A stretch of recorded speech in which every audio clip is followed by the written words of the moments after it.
माँ को समझ नहीं आया कि उसके बेटे की कब्र पर क्यों उगी थी घास। सच सामने आने पर रोने लगी माँ। दुनिया में सबसे ज़्यादा दुख तब होता है जब कोई अपना हमें छोड़कर चला जाता है, और यह दुख तब और बढ़ जाता है जब जाने वाले की उम्र कम हो। ऐसे ही कुछ रेमंड और रिचर्ड के साथ हुआ।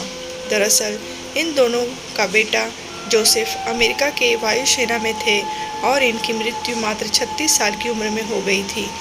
इसके बाद जोसेफ के माता पिता को वो करना पड़ा जो कोई भी माता पिता नहीं करना चाहते हैं। जोसेफ के माता पिता ने उन्हें कब्र में दफनाने के लिए मजबूर थे। बेटे को दफनाने के बाद जोसेफ के माता पिता उसके कब्र पर जाते थे, लेकिन ठंड बढ़ने के कारण वो घर से निकलना बंद कर दिए थे। इसके बाद जब गर्मी आई तो वो अपने बेटे के कब्र पर गए और वहाँ नज़ारा देखकर हैरान रह गए। दरअसल पूरा कब्र सूखे घासों में तब्दील हो गया था, लेकिन सिर्फ उनके बेटे के कब्र वाली ज़मीन हरी भरी थी।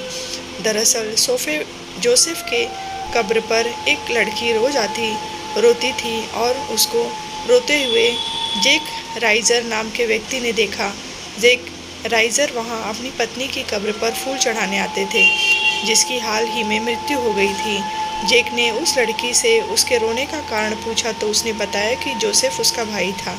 हालांकि जोसेफ उसका सगा भाई नहीं था, लेकिन लड़की को रोते हुए देखकर जैक को बहुत दुख हुआ और उसने उस लड़की के लिए कुछ करने का सोचा।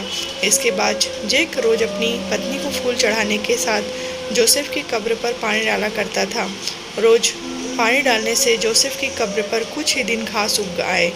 जैक ने सोचा कि वह लड़की जोसेफ के कब्र को हरा भरा देखेगी तो उसे अच्छा लगेगा।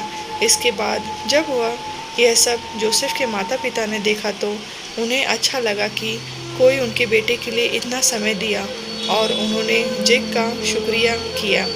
यह कहानी आपको कैसी लगी है कमेंट बॉक्स में बताएं, लाइक करें और शेयर करें।